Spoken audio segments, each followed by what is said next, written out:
things that annoy me in Raku. Before we get started, I should emphasize that what I'm saying here because I want to improve the language, not because I hate it. It's I was not sure if was gonna do this talk because it does feel a bit negative, but most of these things really are things that I hope that we can improve, and that it's much more than I can improve myself. So I'm kind of hoping to motivate some of you to help me fix these things. Also, a lot of this is really because Raku is a language that sets high expectations. The things that go smoothly go very, very smoothly, and that makes it all the more noticeable when something doesn't work as easily as or as cleanly as it should. There is a vague order in this presentation. I'm first going to look at things in the language itself, then I'm going to look at the implementation, and lastly, the ecosystem. And in this presentation, there are going to be a couple of rules of thumb that are going to be recurring. So I'm going to start out with mentioning those. The first of all is distance to theory. In general, Raku has a lot of fairly theoretical things very well worked out. Stuff like lazy lists or like a whole family of numeric types and that sort of things. But a lot of the more practical things were not fully worked out before Christmas. And in my experience, a lot of weaknesses are in that general area. Secondly, in my experience, the distance to crow matters, because most of the people who care about who actually work on Raku seem to be using crow. And therefore, if the program that you're writing generally looks like a crow application, your experience is going to be a lot smoother than if your application does not look like a crow application at all, because it's using features that are not nearly as well tested and not nearly as well solved.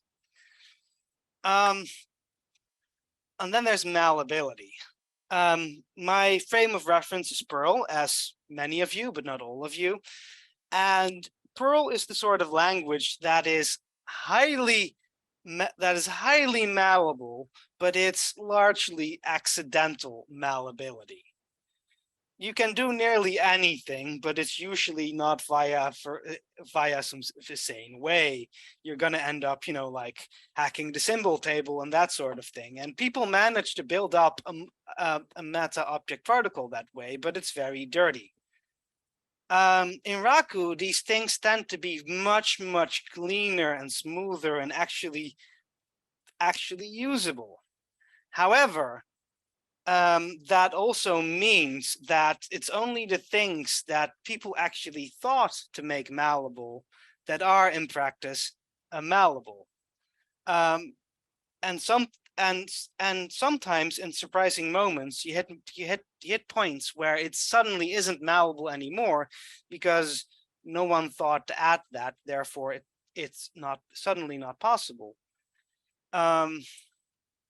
And yes, lastly, I want to repeat Larry's well-known motto, because this is also going to be recurring. Easy things should be easy, and hard things should be possible. This was a motto for Perl, and this has always been a motto for Raku. And mostly the language is doing well on doing both of these, but occasionally it's erring and then only doing one of these two things. And lastly, there's another pattern that I want to mention. Sometimes a feature does multiple things and they're coupled. They're tightly coupled, and this is a problem when you only want one of those things. Let me give you an example. Attributes. We all know this. We all use this. You can say has $.foo, and you can say has $!! bar. And the first will declare a public attribute, and the second will declare a private attribute. Except it's not actually this simple, because it's doing multiple things. Most obviously, that dot is creating an accessor. This is usually why you want to use this. And secondly, it's setting up a constructor argument. But it actually does more than these two things. It also affects the default .raku serialization, and it also affects capturization, turning it in a capture, which is important when you're destructuring a value in a subsignature. This is a lot of features for a single character. And this can get annoying when you only want a subset of these features. Now, this is somewhat improved a few years ago by the addition of isBuilt. If you declare an attribute as isBuilt, then that sets up a constructor argument, or not if you say isBuilt false. It also affects the serialization, it turns out, which is sort of logical, because in theory, the serialization should be available and you should end up with the same value. It does not affect the capturization. And this is this general pattern. This is just a tiny example of this pattern, but a recurrent one. When, in my opinion, these things should be more finely. I forgot the word. This should be more finely settable, and you should be. And you should be able to choose for each fine-grained. Yes, thank you. And you should be able to set each of these 4 traits of these attributes individually. Because the problem is not that the defaults are wrong. The defaults are fine, but getting things to work exactly the way you want to when it's something different is more difficult than it should be. This is a case of making easy things easy. That part is very well done, but like making the difficult thing possible is not entirely invented yet. So yes, we should split them out more. Another major annoyance of mine is namespacing and loading modules. In Raku, loading a module is very much tied to a compilation unit. When you say low foo, it will load a foo.raku mod. And this means that the organization of your codes inside your project is actually part of the external interface of your module. And this annoys me because it really shouldn't be. This should be an internal implementation detail that you should be able to trivially change without affecting your users. This also means that when you're organizing your module, you actually have to plan ahead for this and think of what kind of interface you want to provide.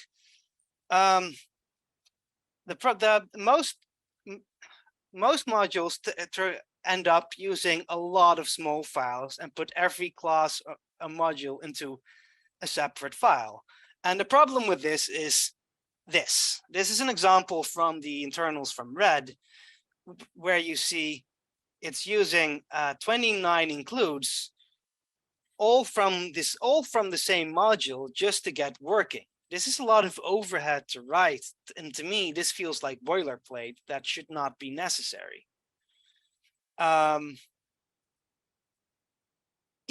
this, in my experience, this is what most people do. This is not what I do. Oh, sorry, I'm looking at the chat. Yes, that is an author's choice, but I don't think that this should be this visible on the outside. What I tend to do is put a lot of things in one file so that one use actually gives you the entire framework. Which to me is a lot more usable to end users, but it's kind of annoying because putting a lot of code in one file tends to be frowned upon. To give you an example, one of my recent modules, protocol Postgres, has 1,400 lines in one file, and this would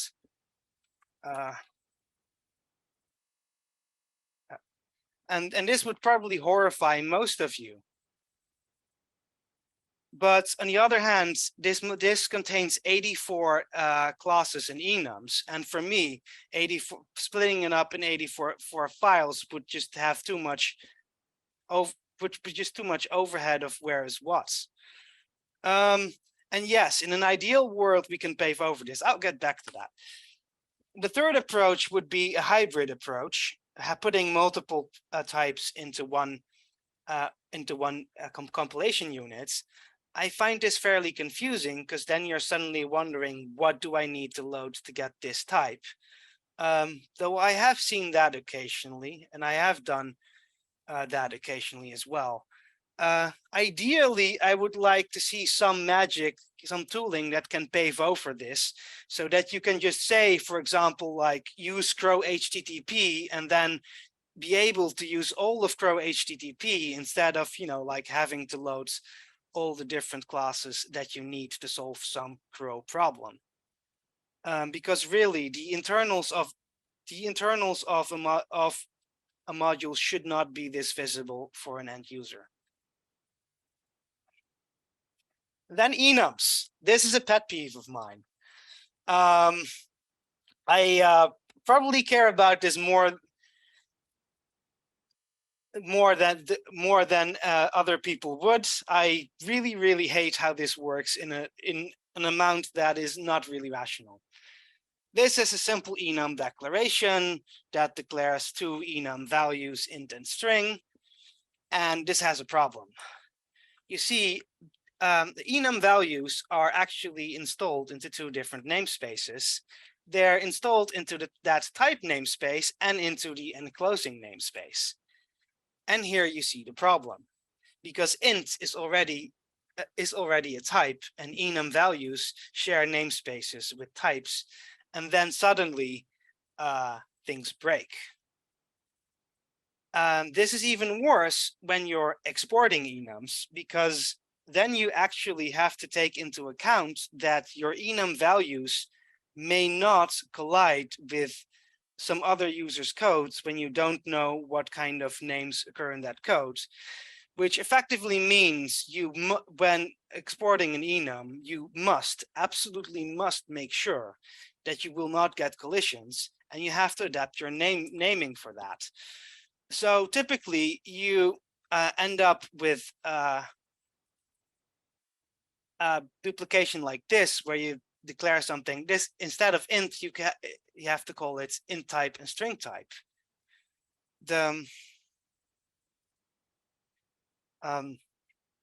Which I find fortunate. Personally, this is probably personal taste, and I'm expecting some of you to disagree with that. But personally, I would rather type ::int instead of int type, for the reason that it's much more self-documenting code. It will actually declare that where this value is coming from, which again, especially when exporting an enum, makes it much clearer what is this value. So yes, I would much rather have it work the other way around. I would really love, as a second option, to have a trait that could make it behave like this, but I haven't been able to find. I've tried to implement this and I haven't succeeded at this yet. But yes, this is a very personal annoyance, and I get it if people don't agree with me here. But yes, I see people in the chat talking about exporting, and there are several things about exporting that really frustrate me. The minor annoyance is that the default is default exportation. That means that if you declare a function as is export, it will be exported unless the user asks for something else. This tends to work great for small modules where you're exporting a few functions. If you're writing anything large, then you really want to use groups and like explicit exporting, because otherwise you either export way too much, and it can also get very confusing of what do you export. If you see a function used in a random module, you can't easily look up from the declarations where does it come from. You're actually going to have to look up every module that's included and then look at, like, you know, does this module export this function? Does that module export that function? And being more explicit about this, generally speaking, tends to make it a lot easier to figure out what a piece of code is doing. But this is just a minor annoyance. My main annoyance with exporting is that it's very, very passive.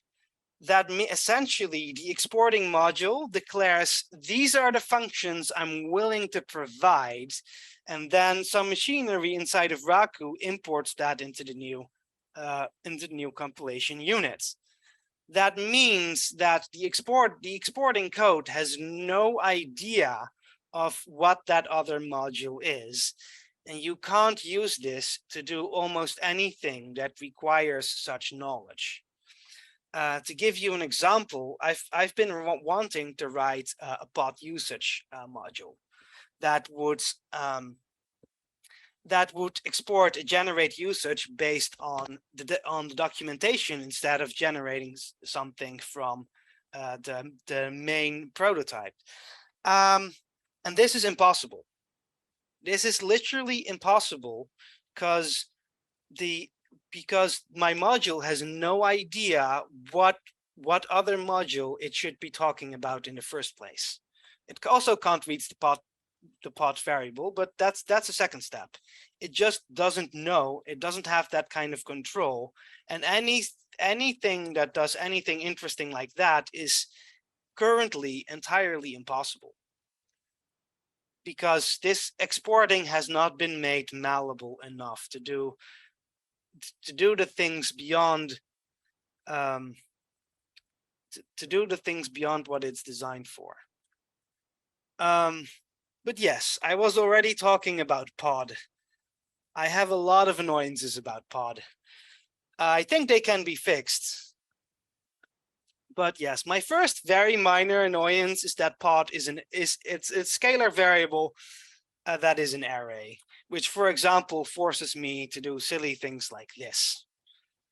It would be slightly easier to use if it wasn't, but my actual problem with it is that it's an array in the first place. I'll get back to that. And another annoyance is the way how declarator block works. If you use this special comment, then it will add this information to the .y methods. Oh, there is a slide missing here. It will add this information to the .y of this subroutine.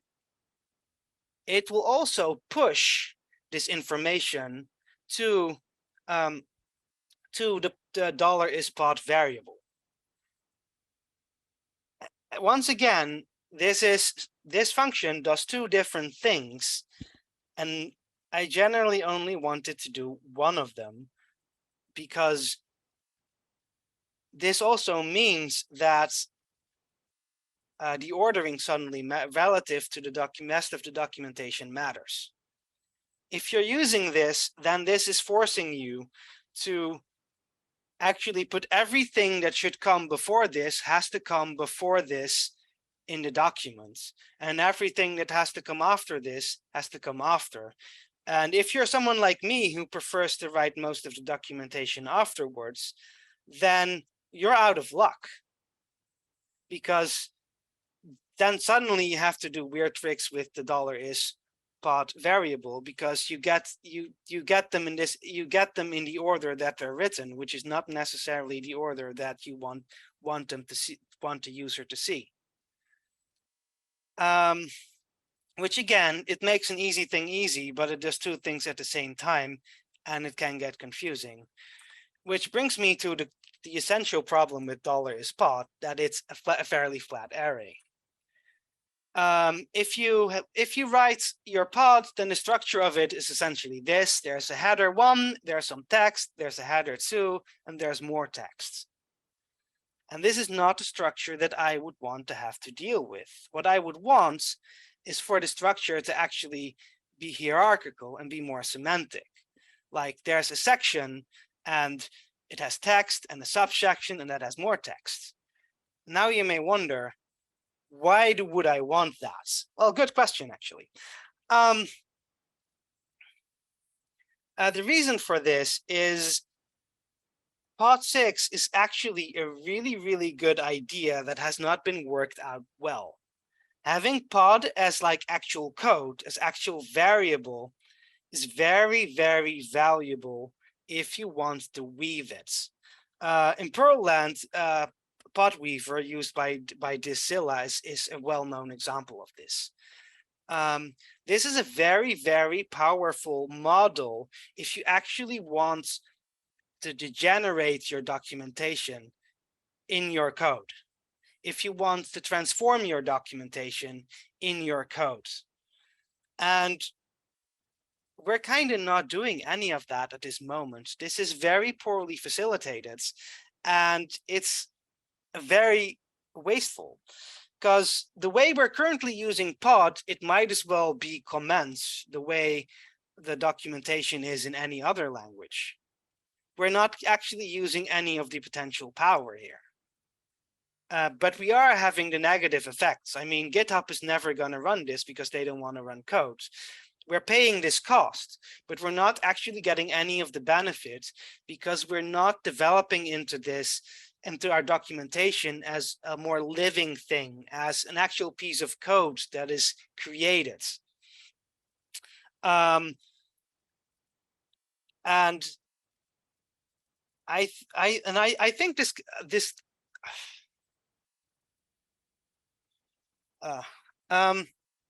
and I think that we should develop it more into that direction, because if you do this well, if you have, I mean, it's quite telling that this whole namespace for pod variable only has one variable.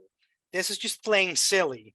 This is begging to have more hooks and knobs attached to it. Like I said, the declarator blocks really should be passed through some pod variable that is a callback that will process the declarator variable. We should have a powerful system for gathering documentation, gathering everything together, and formatting that into a proper document that, for example, could already be written during when you're releasing or building your distribution.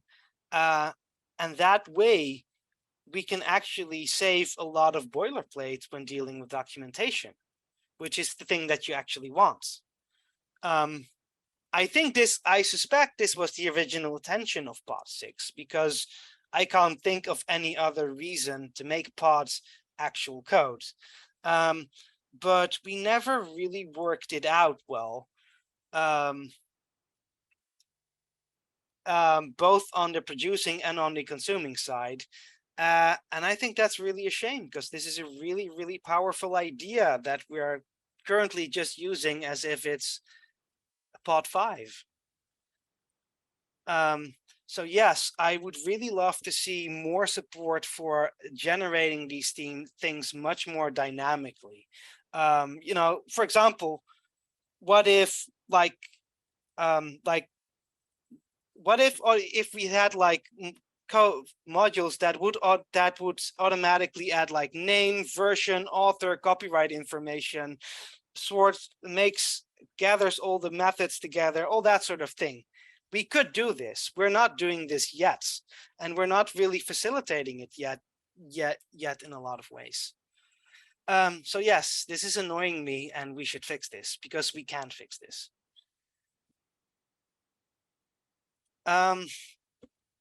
So yes, some implementation issues.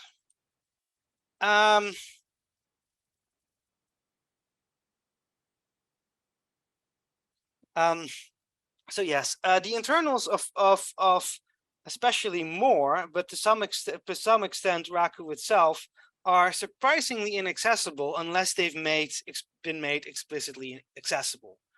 This is a choice. This is mostly a good choice. I'm not criticizing this. Like 95% of the time, I agree with this choice because I'm one of the maintainers of Perl and I really hate some of the things people do with it. However, um, However, this can really be a problem when you need it to do something that you can't do in your own code. For example, one of my current frustrations are asynchronous pipe and asynchronous. Is that UDP? I meant Unix sockets. That slide is wrong. Currently, it is impossible to use asynchronous Unix sockets from Raku, because the async model is a fairly high level model implemented in more. And that means that if these asynchronous features are not implemented in more, then you can't do them. And the same way, asynchronous pipes are not supported, which is mainly annoyance because that means I can't read standard in asynchronously. I can't be the only person who's been dealing with these issues. And this is very frustrating for me because we have a very powerful asynchronous model. I see a question, is this about libuv? Libuv can do both of these things just fine. It's just that we are currently not exposing it, and I've looked at it. Exposing it requires a more VM expert. It's not something that I can easily do without investing a lot of time in learning more VM, which I haven't found the time for yet. So yes, this is the downside of this approach. It's putting a lot more responsibility on the implementation. And it sometimes means that we have these really fairly arbitrary limitations that are very difficult to explain to an outsider. Like, why can't you open a Unix socket? Everyone can open a Unix socket. So yes. And then one of my pet peeves, argument parsing. I've spoken about this before. Because yes, the default argument parser is an opportunistic blind parser that will turn any arguments you throw at it into a capture, and then we'll try to call the main function with that capture. And this works great. It's a very low. It's a very automatic. It's a great interface until it doesn't work. And there are two issues with it. The external interface facing the end user is somewhat unorthodox because it doesn't always know enough to provide the typical Unix interface. And secondly, it is known to give terrible errors.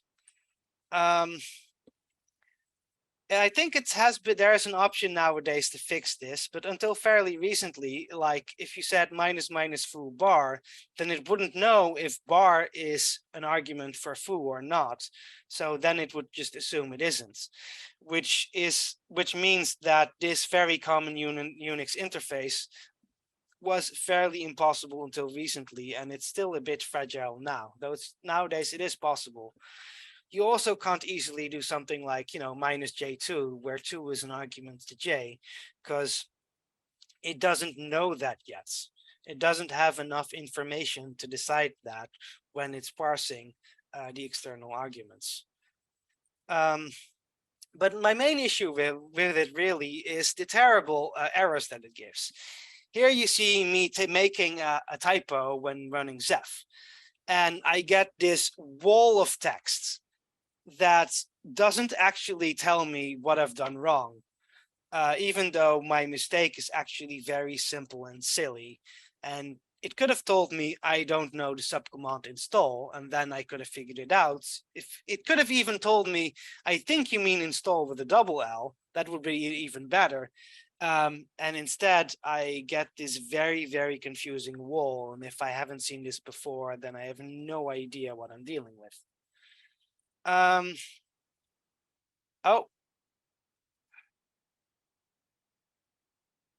there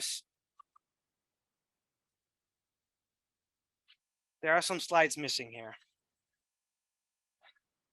Great. Okay, I'm gonna have to talk.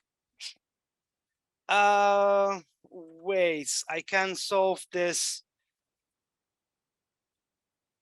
I'm gonna do something very dangerous in live codes because apparently some of my sheets dropped out.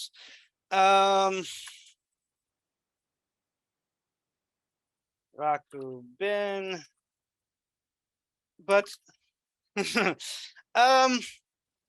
but actually there are a bunch of these issues. For example, if I type this, then I get a slightly better error, but it still doesn't tell me you forgot to type your module name. If I type this, install timeout is 3.5, then I still get an error because timeout is an integer and this is a rat, and it trips over that. Yes, larger fonts. Yes, that's a very good suggestion. Where do I set the fonts? There. Custom fonts. Let's make that 20. Andel mono 20. Okay. So yes, that still doesn't give me a lot of information about what I did wrong. Like essentially every error gives me the same oh, something's on.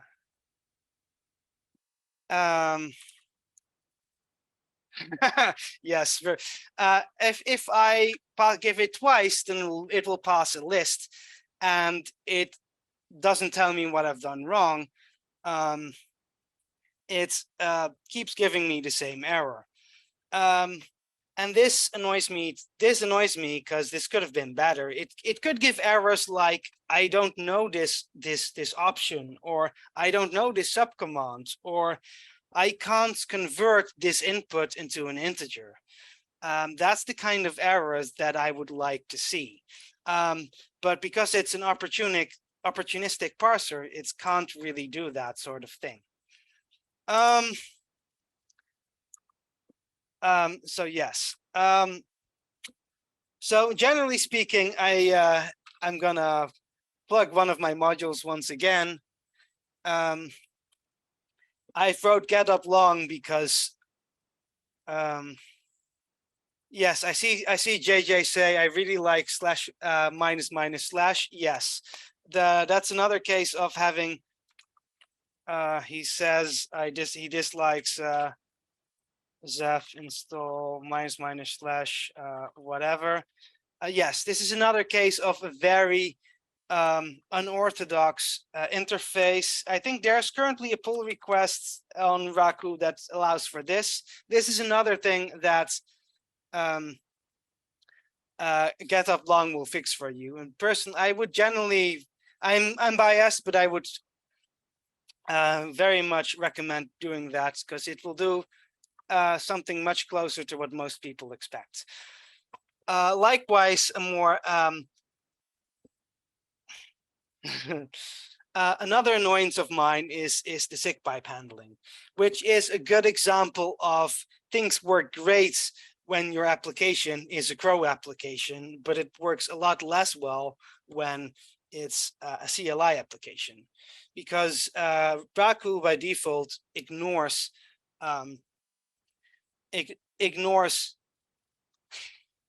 chat is distracting. Ignore sigpipe, but in a lot of command line applications, you don't want this, because, for example, if you implement the yes command in Raku and then pipe it to a head, then you get this error, which is entirely correct, but also entirely unhelpful, because if head stops reading from the command line, you just want your program to end.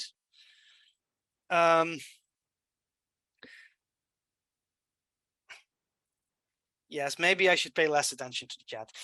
So last week I released a sigpipe module that will fix this for you. If you write a command line implementation application, I would recommend using this, because this will magically make it do the right thing with its pipes. If you're using a crow application, you should not be using this, because this is going to be annoying for networked applications. Great. For some reason, I have an old version of this. Another one of those annoying things about the implementation is Nativecall has is really brilliant at making easy things easy. I've never seen an FFI implementation that feels as natural as Nativecall. Because it's very smooth for a fixed set of functions, which is very ironic, because it's actually not allowing you to do the thing that every other FFI actually does, which is a much more dynamic approach, where you're dynamically saying, please give me this function with this prototype, which is something that you don't actually need most of the time, but when you suddenly need it, it's not exposed at all. I mean, it's almost possible, but not quite. And then why is this important? I will get back to that really soon, because lastly, I'm going to talk about the ecosystem. Ecosystems are hard. They're very hard. And to be very honest, Sturgeon laws applies. Sturgeon's law is 90% of everything is crud. He may have been a bit of a pessimist, but in practice, on any ecosystem, this is not a Raku problem. On any ecosystem, you're going to look up for a module that solves a problem that you have, and then you actually need to check, does it really solve my problem? Because it might only solve 50% of the problem space, and then it doesn't solve the specific problem that you have. What you see a lot is that there are like 8 modules, and they all solve a different 50%. Then you have to look for the one that covers the specific needs that you have. And again, this is not at all a Raku problem. I certainly don't think that the Raku ecosystem is worse than other ecosystem modules. I do think that because it's a bigger problem, because the ecosystem is smaller. So then you have a larger chance that there is no module that solves your problem, and then you have to write your own and add to this. And just add to this proliferation of modules that might only solve part of the problem. And I think a part of this problem is that ultimately, we talk a lot about -O fun. O fun is important. I don't want to piss on that. But ultimately, it can't solve every problem. Sometimes, especially with the more difficult problems, you actually need expertise to know, what do I need to do to solve this problem for at least 90% of all use cases? Because that's the thing that you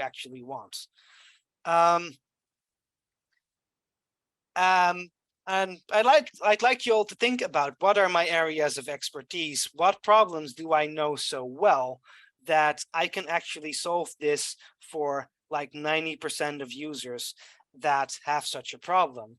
And I'd really wish we'd focus more on that, because we have a lot of making easy things easy modules in the ecosystem.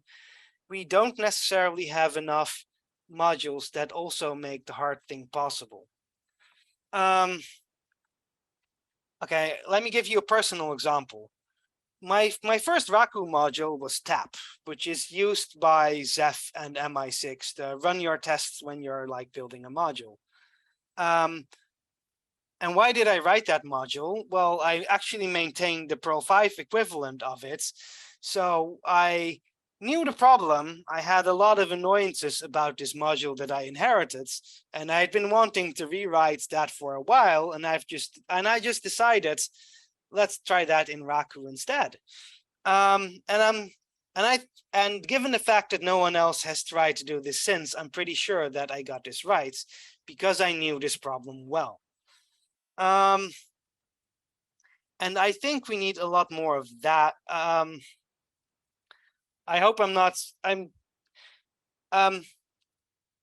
I think we should focus more on like, what are the, sorry, I don't want to make myself sound like I'm super amazing for writing this, because I think all of us can write modules like that. All of us have areas of expertise. And yes, I really wish instead of focusing, we focus a lot on like this area, there's no module for this yet, so I'm going to try to fix that. I don't necessarily think that is the most efficient way of approaching this problem. So yes, my other problem with the ecosystem is that I wish we had more ambition.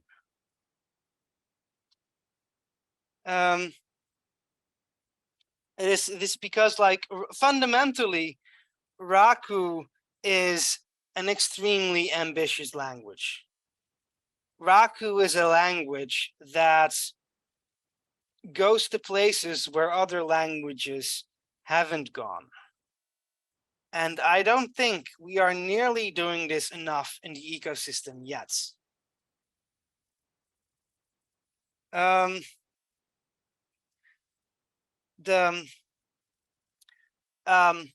Because I mean, don't get me wrong, it's important to have all of the basics, but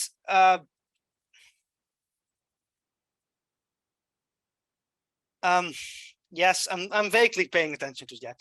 It's important to have all the basics and all the modules that everyone else also has. But if we want this to be successful, then we also need to do things that other people aren't doing. We need to do things that are actually so much better on an ecosystem level that it becomes that it will draw people to the language because of that.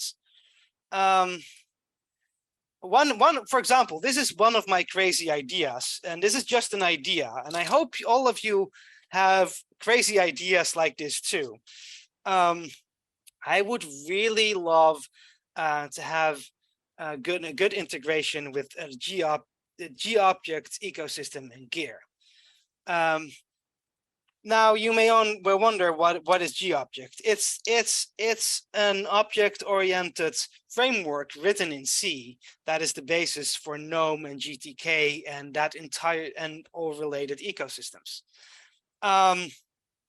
And it was very explicitly designed to be very binding friendly and to be very FFI friendly. Now these very smart people have also written Gear, which is the G-object introspection repository. This is essentially a database with all the information about these G-objects, like classes, methods, attributes, constants, enums, everything. Now, you may think this sounds very familiar, then yes, you're right. What I would really love to see is, if we could combine like Nativecall with a mob, and then Suddenly, if we have a good loader for this, then suddenly, magically, we have this entire ecosystem full of useful codes that we can use as like first-class objects in Raku, and that can, and vice versa, that like that can use our classes, like when you're overriding stuff. And that suddenly means that Raku would not only be a viable language to write like GNOME applications, I think we can actually make it the best scripting language objectively for writing these applications, because it has access, because it has an easier access to all of these libraries than anyone else. And that suddenly, I think, that would be like a game changer. That would open up a niche where it's not just possible to use Raku, but where we can actually argue why it's desirable to use Raku in that ecosystem, in that niche, because it's not just GTK and GNOME. It also gives like WebKit. It gives like audio support, video support, notifications, keychain, JavaScript engine should you need it. And this suddenly means that Raku would be usable for not usable and desirable for an entirely new type of application. So yes, I think we should be more ambitious in how we use our ecosystem, and cater for like very different users that we aren't catering for it yet. And like, this is just an example. I'm sure other people have other ideas that could be just as much of a game changer, and I'd love to hear about those ideas. And I think we should really aim that high, because if we want Raku to be successful, we need to aim that high. We shouldn't just do what everyone else do. We should aim just as high in the ecosystem as we do in the language. And with that, I would like to finish my presentation. Do you have any questions?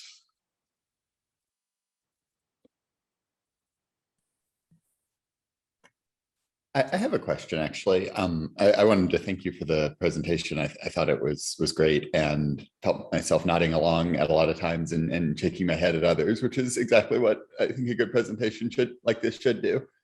But I wanted to go back to what you were saying before you got into the ecosystem stuff with making the easy things easy and the hard things possible.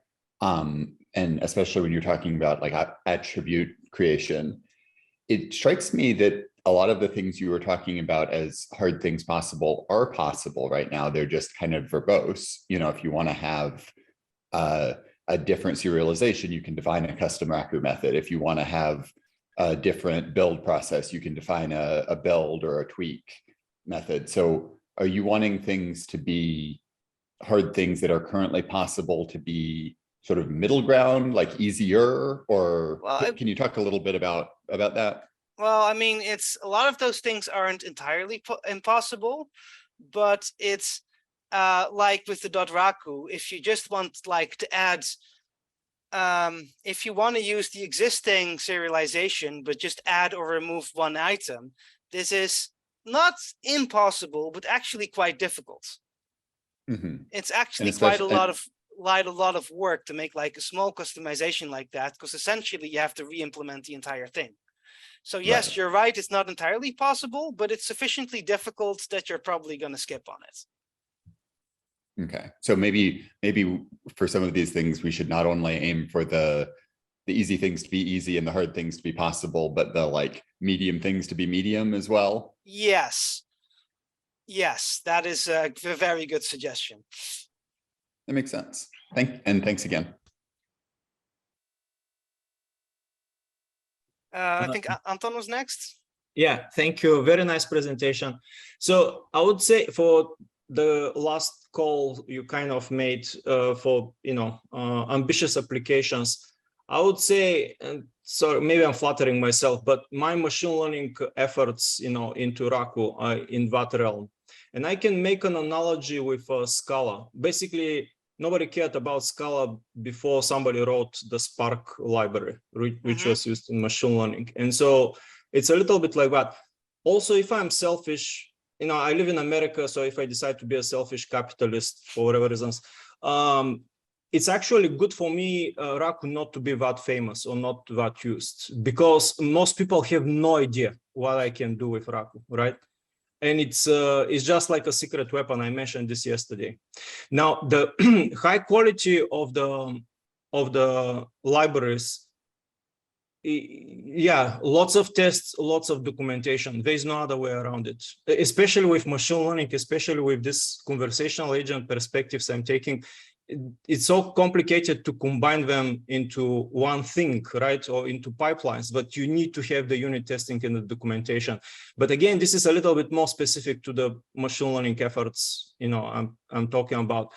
Maybe this recommender, which I just made, so to speak, for this conference, the recommender of Raku packages based on Raku land ecosystem, it can be actually addressing some of the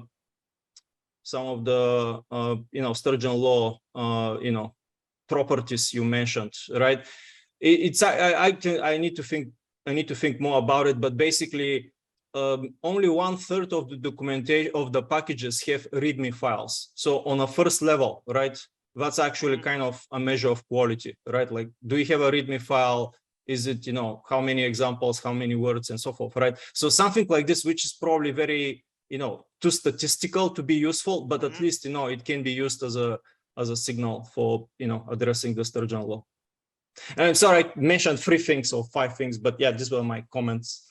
Yes, it's so to reply to what you said before, like we often talk about languages as if language features make languages popular and successful, and I strongly believe it's really the ecosystem that does, because if you look like basically look at Rails. Rails got popular because they were the first to get web frameworks right. Like, it's not even like 6 months later, nothing was special about Rails anymore, but they just were the first to get that sort of thing right. I think Node got popular because they were the first to get asynchronous frameworks right. And in general, first they were essentially the first to have a good async story, and that's why they got popular. And I think we're gonna need to find the areas where we can actually have something that's actually better than the existing things. I suspect async is a general area where we're strong. It has a lot of opportunities. Yes, we have to lean on our language. We have to have an ecosystem that leans on our language strengths, but it really has to, do something new and spectacular, I think, to make the language as successful as I think it deserves to be. Last comment here. Sorry if I talk too much. Something like what you mentioned is also the so-called Lisp curse, in when too many people who are good at programming, basically doing, half-made, functionalities. Raku, in my opinion, is the only competitor of Mathematica which does not come from a Lisp. It's not Lisp descendant. Mathematica, it's almost like it's a great system. It's an old system. Almost nobody uses it in a sense, right? And it's extremely hard to convince people to do it for whatever reasons. And there are multiple reasons for this, but it's exactly it. There are lots of parallels also. Like, it's very extensible. It's very, there's like high quality, whatever, right? It's also like a secret weapon of mine, but it's not enough. There's some, as you say, there should be some, I don't know, killer application or some kind of fashion of fault, but it's sometimes it's just luck, right? It doesn't matter how much quality you saturate the ecosystem with, right? It's just people might not pay attention anyway. So yeah, and thank you again. Anyone else have any questions?